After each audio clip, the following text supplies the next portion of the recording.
Hi, everybody. I'm Jason. I'm Caden.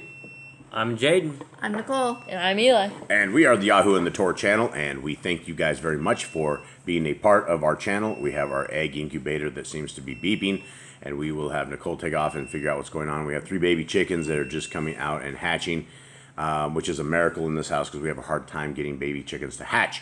So Yah is always a wonderful creator. He is also a wonderful designer. And let me set you. I got a kind of a cool story that I want to tell you guys.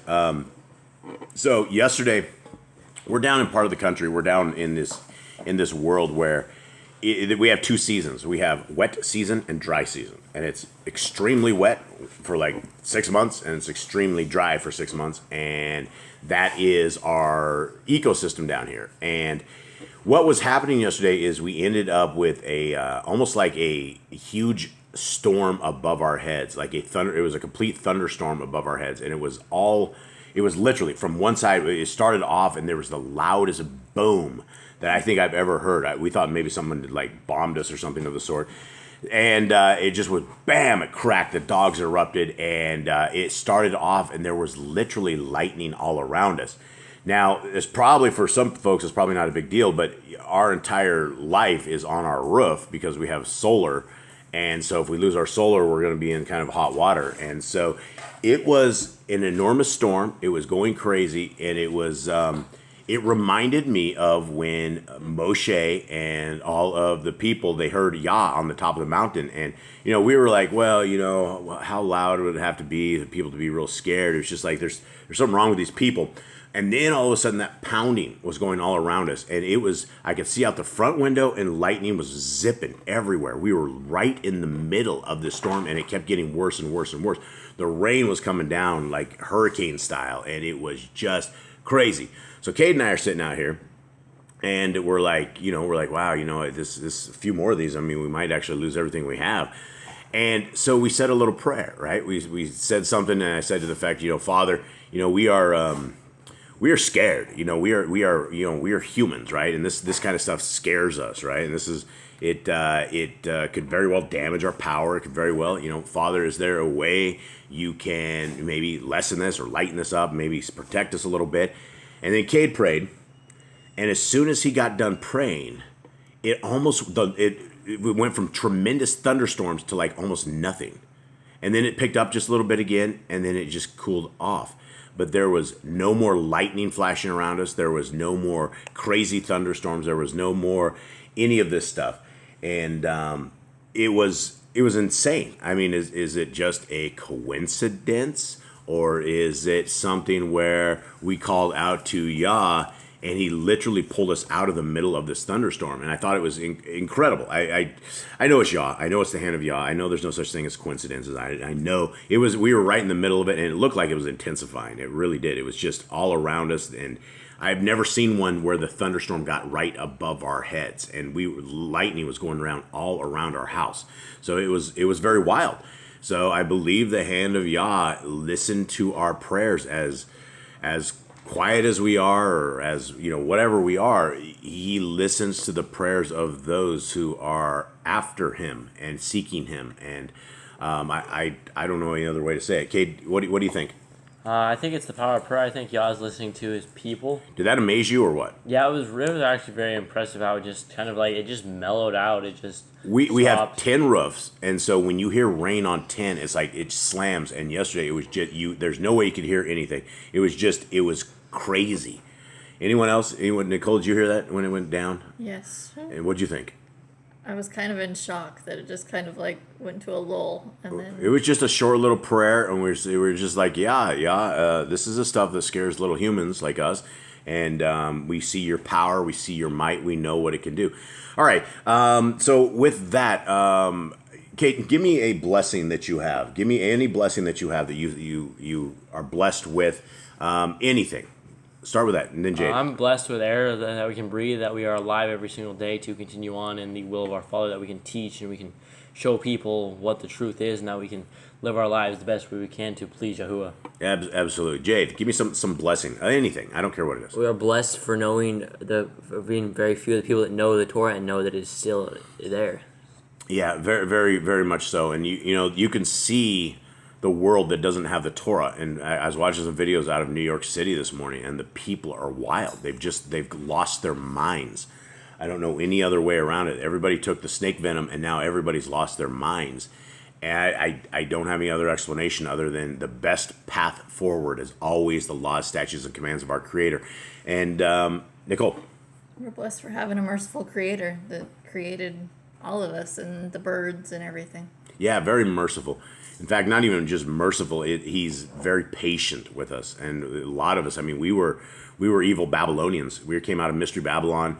We were into great evil in comparison of what our Creator's will is for all of us. There's a dog choking it up. Yeah, so he's patient. He's merciful. He's kind. He's slow to wrath. Right?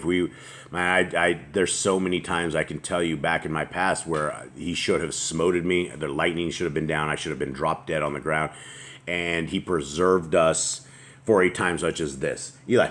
We're blessed with our cows so we can have meat and milk. Yeah, someday. That's been our goal, is to try to have milk, but we lost our dairy cow a long time ago, and we're hoping at some point we do. But yeah, we do have cows. We have our friends the cows, and hopefully one day they will grow up and they will produce milk for us. All right, I am blessed. I think I am blessed just with the entire family structure. I think is where I feel most blessed, and a lot of guys don't value a family, and I guess a lot of females don't value the family like this. But a properly aligned family by Yah in the Word of Yah is incredible. It's just simply amazing. And a lot of people, I've told people before, don't put us on a pedestal. We are absolutely not pedestal style people. In fact, if there's greatest sinners amongst all of you, it's probably me. It starts here. Hopefully not my kids, but I mean, we all have issues. We have anger issues. I have anger issues, and it leads to impatience. It leads to high blood pressure. It leads to all sorts of stuff.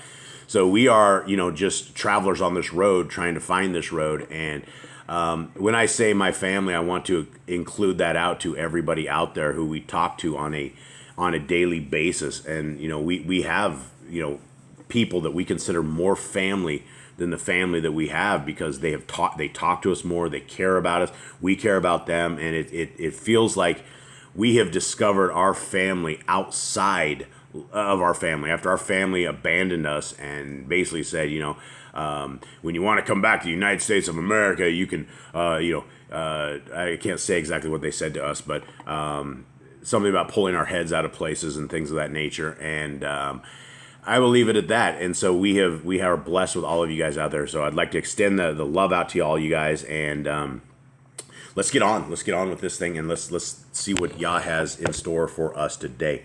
So with that, let us get to our handy dandy split screen.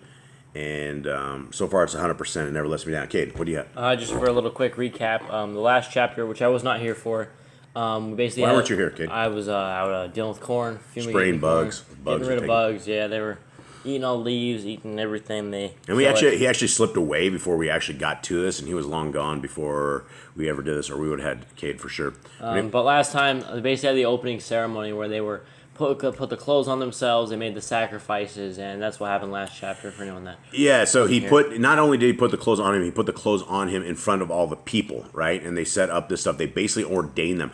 And one thing I didn't set up, but I want to talk about the Uman and the Thummim, and it came from last. Let's see, where's it at, guys? In this, it is verse 6. No, my bad. It is verse. There it is, 8. Okay, and he put the breastplate upon him. Also, he put in the breastplate the Urim and the Thummim. And so I did not know about exactly what this was, and this is why it is incredible having all of you guys out there, because this is the two rocks, right? This is the two different rocks that the priest had, and it was essentially the word of Yah. They would put whatever the rocks in a bag or wherever it is. I don't know how they do it, but when they were asking or seeking Yah's advice, they would pull the rock out, and if it was black, it was one way. If it was white, another thing. And so another fellow, explain that a little bit more, and I will have that one ready for us on the next one. And I appreciate all of you guys' feedback. The Clarissa Cottons that come up with this stuff. And Clarissa was one other one I wanted to speak about. Was she was speaking about how there were different showers in all the priests' outfits. And she was talking about how the priests, the duties of the priests were to, if somebody had sores and all sorts of nasty stuff, right? They would come to the priest, and the priest would look at them. At some level, the priest is going to become unclean because of that. And so she was talking about like different showers that were all over the different places. And I don't know if that's true or not, but I thought it was interesting because as a priest, that's one thing you're going to have to look out for. I mean, it's plausible to have like different showers to keep things clean. You're not going to want to go bath in the same area the unclean person was to not spread disease. Yeah, and as clean as Yah is, one thing I was thinking about, because we're about to get into another ceremony where they're about to sprinkle more blood, right? There had to be like a Levitical janitorial service, right? After all of this was over, somebody had to go get all the blood off, because the blood would have baked on the horns, because they're always sprinkling the blood on the horns of the altar. And so as much heat as that has and that generates, that's going to basically you're going to have to scrape off the blood off of everything, and you're going to have to wipe it down. And I don't think Yah's going to want you to have. You awake, Jubs? Mm-hmm. Okay, just checking. One of my boys went to sleep. No. Okay, just checking. So you're going to always have to have this cling, it's going to be a whole process. So the Levites, I don't think were just sitting there killing things. There was probably the younger priests that were the cling up crew, and there was just a tremendous amount of work to do during this. All right, so let's get on it. Okay, so here it is, Leviticus 9. And it came to pass on the 8th day that Moshe called Aaron and his sons and the elders of Yisrael. And he said unto Aaron, take a calf for a sin offering and a ram for a sending smoke offering without blemish, and offer them before Yahuwah. I was just checking to make sure we're recording. And we were, no problems. And unto the children of Yisrael you shall speak, saying, take ye a kid of the goats for a sin offering, and a calf and a lamb, both of the first year without blemish, for an ascending smoke offering. All right, so I noticed something when I pre-read this one. Anyone want to read? Anyone see anything here? The male, maybe? It's babies, right? Everything here is all babies, right? Well, that's different with yours, because mine doesn't say a calf, and it says, in verse 4, it says, and a bull and a ram. Okay, and so you say a bull and a ram? Mm-hmm. In verse so in the back to 3. So in the NIV, it's a male goat for a sin offering, a calf and a lamb. Yeah, mine are calf and lamb. But yours? And in verse 4, it says a bull and a ram. Oh, okay. Ours does. Both a year old.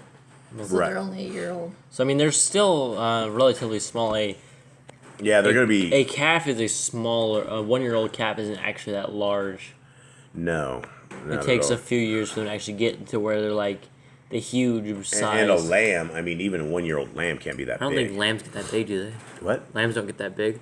They can get I don't heavier know. with. I mean, I've their- seen some big lambs, but I've never seen a physical sheep. I mean, up shepherds close. are able to obviously put them up on their shoulders and carry them around for several days on end, so they can't be that big. Yeah, well, I think that was a baby lamb, is what they put up on their shoulders. I don't know if it's like a full size. I don't know. lamb. I didn't know if the lamb would run away at all times. They would like break his leg and walk around. Yeah, but with this it. is like, I don't think it's like a large lamb. You're not going to be able to Yeah, pack around no. 100 pounds on your shoulder or something. I don't know. Shepherds were strong. Somebody out there who has a sheep, let us know. How big do they get? I don't know. All right, so 4. Also a bullock and a ram for peace offerings to sacrifice before Yahuwah, and an oblation mingled with oil, for today Yahuwah will appear before you. And they brought which Moshe commanded before the tabernacle of the assembly, and all the assembly drew near and stood before Yahuwah. I mean, imagine that you hear that Yahuwah is going to appear before them. Imagine that they're about to remain terror. That's got to be a crazy, nerve-wracking thing, right? Like, oh, I get to meet Yahuwah today. He's going to appear before Last me. time they already had a chance to meet Yahuwah. But this is like the priests in general, like basically like this is like they get recruited by Moses, and then the boss is like, you're gonna meet the CEO of this company. He's like the most powerful dude ever, and he's like, here you go, you're gonna come meet him, and that's probably a crazy thing. It's definitely a crazy thing. It's still also their second time, right? Because they had this chance to do that, and they had Moshe. They're like, yeah, this scares the... But was everyone scared, or maybe just like some people? I'm don't sure know. it's the majority. I mean, Dude, after last night's thunderstorms, I mean, Yah can scare the heck out of us without even really trying. We are, we're just humans, right? Loud noises scare us, darkness scares us, things of that nature, right? So,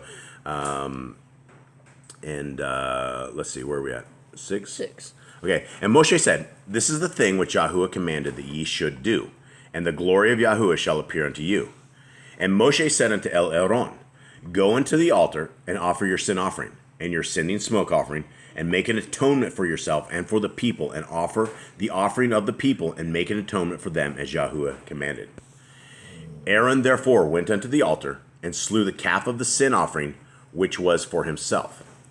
And the sons of Aaron brought the blood unto him, and he dipped his finger in the blood, and put it upon the horns of the altar, and poured out the blood at the bottom of the altar. So this is a little different here, right? So this is Aaron. Instead of Moshe doing this, now you have Aaron doing this, right? And so Aaron dipped his finger in the blood and put it up on the horns of the altar. So I don't know if they put it on themselves at this point. They were sanctifying the altar at this point.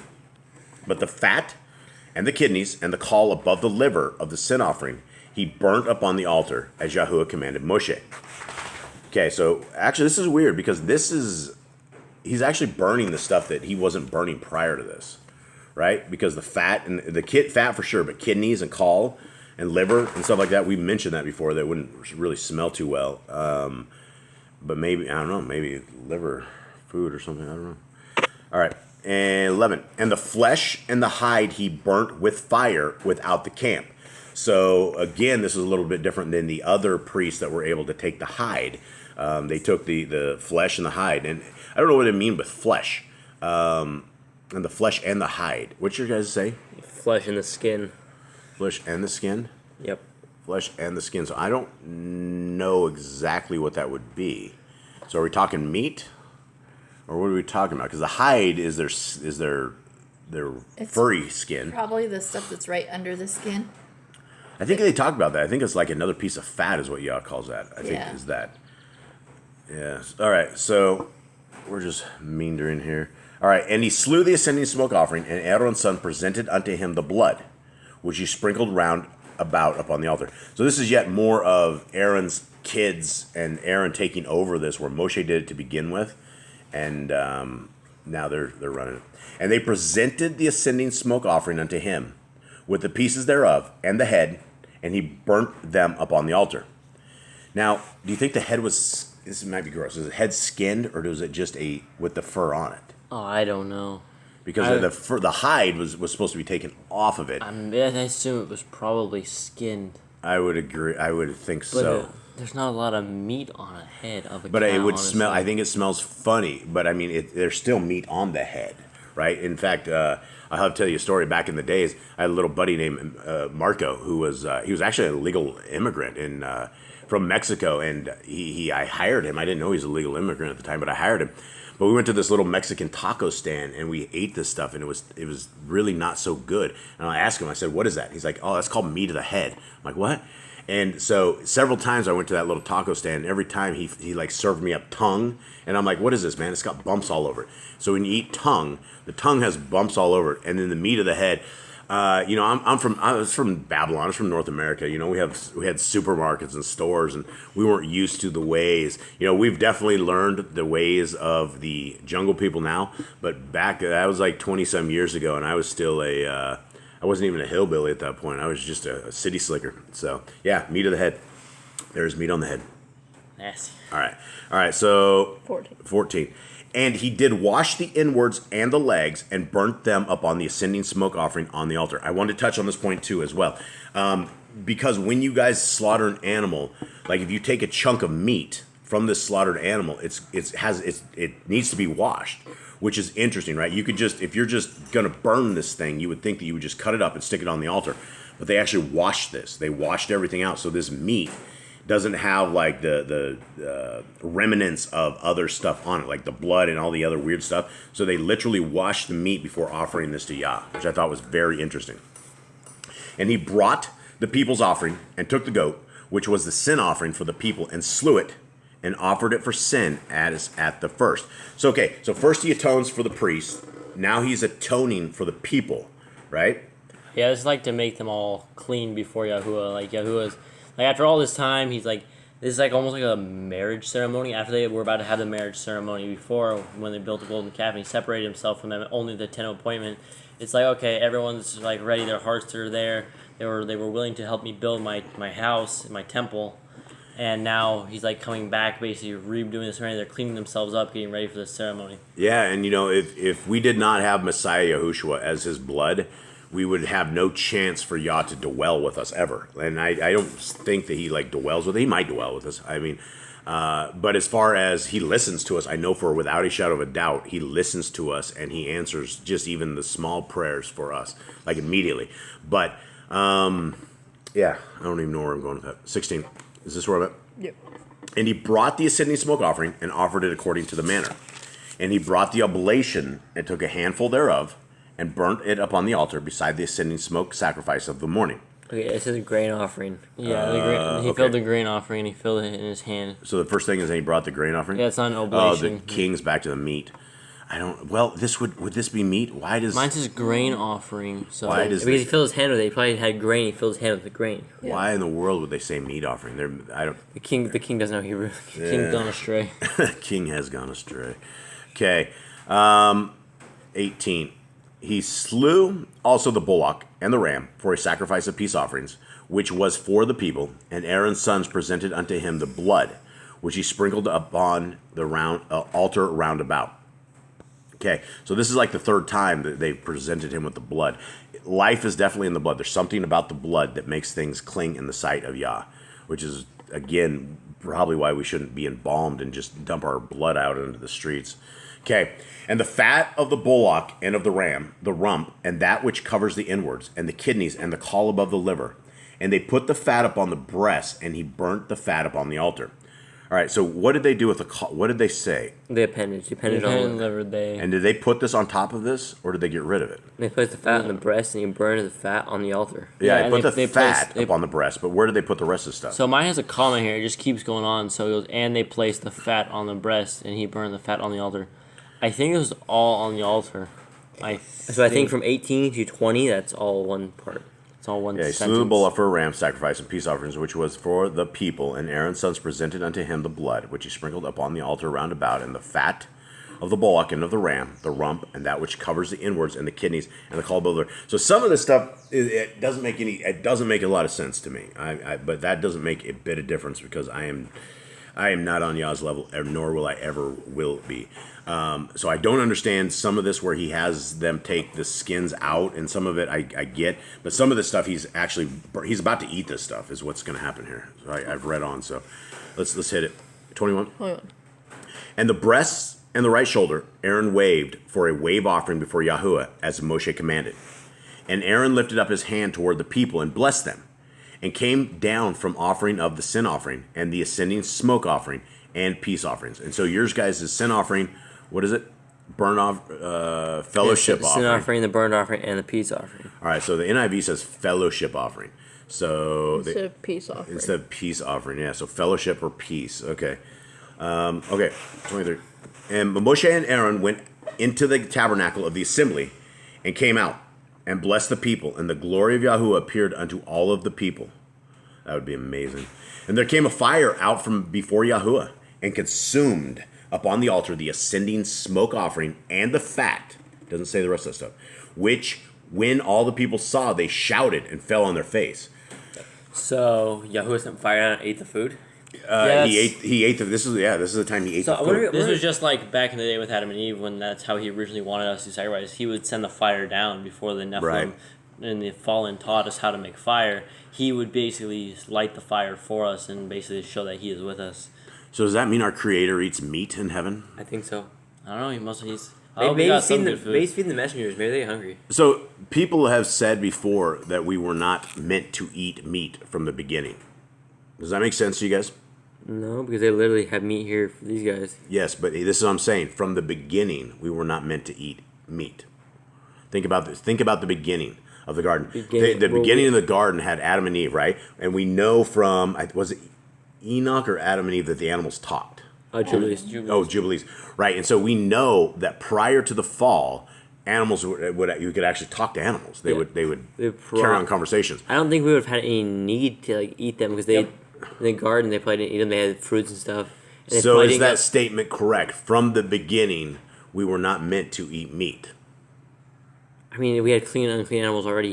Noah knew what they were, but I don't know. He did know what he There did, was but I'm also- talking like in the garden. I'm talking about in the garden. I don't think we have flea animal in the because every tree that bore fruit was meant for them. Everything they grew. That's why you're supposed to be a gardener. We're supposed to eat that fruit. And their bodies were much different. If you read the book of Adam and Eve, their bodies were much different. Now, there were several times the human body changed throughout the Bible, where the first one was when Adam and Eve sinned, and the second one during Noah's time when he's like, I'm going to limit their years to 120. There's too wicked of people to live this long and keep trying to sin against me. So there were several times the human body gone through several changes to where probably we are meant to eat meat now than when we weren't back in the garden. Right. So let's go back to that. Were we to eat meat from the beginning? No. No. I do not think Nicole, so. you got anything? She's over there. She's so quiet. Okay. I tend to agree. I think back in the garden, I don't think we were. I think that Yah would have those animals there. We were like chatting with them, and then you cut their throats. Hey, Adam. Yeah, but we probably need that meat now for protein or something for our bodies now. Yeah, probably. Or I don't know. Maybe not. I don't know. Vegetarians seem to look very healthy, but I've also heard people that are only on a meat only diet of all, whatever you call it, and they do very well. So I don't know. It's all over the place. Anyway, that was just something I thought about. Anyone have anything else? Nicole, you got anything? No, You're so loud over there. I know. My wife's so loud. Eli, Nope. nothing over there. Okay, I got nothing here. Anyone? Read your Bibles. We will be live tonight at 6 p.m. Eastern Standard Time with the Youth for Yah. Is it Eastern Standard No, Time? I think it's Central. It's central. We don't even know. What's EST? We don't have time I thought we were changes. on EST. We're No, central. we're CST. It changes all My over bad. because the states changes Yeah. times all the time. I don't know what We're time it Central. is. Yeah, we'll be live. Just check your subscription Check. box. Yeah, just we'll Check- be live at some point. We don't Whenever know what time it is. 6 p.m. our time, I guess. It's Central Standard Time. It changes all the time. We don't. Nobody changes times down here. That's like a U.S. thing or something. Or Yeah, maybe nobody not. else has daylight savings time. They don't care what the daylight savings We time go is. That's from North Americans that want to get up Central at like to the crack of Eastern. dawn and like sleep at night. But that's always been how it is. So, all right, guys. So anybody that doesn't know what we're talking about there, the North America has time changes, and I don't know what countries have time changes, but like once a year they would either go forward or backwards an hour, and They would like make sure they have an extra hour in the day or something, One's or in the less. spring and one's in the fall. It Yeah. was for the farmers, For so the they farmers? had extra time. why didn't they just get up early? Why did they have to change the time? Yeah, I don't know. that really makes no But sense. that's what they did. I it think for. Arizona is the only state that had no time changes. They Correct. stay the same thing. So, but anyway, that's it. A little trivia there. Much love to everybody out there. Anyone have anything else before we close? Read your Bibles. See you guys soon. And Seek shalom. Yah, He answers prayers. So I literally, before our very eyes, we saw a miracle happen last night, and it just happened. So it is what it is. All right, All right, Blessings, doll. all right. Shalom. Shalom.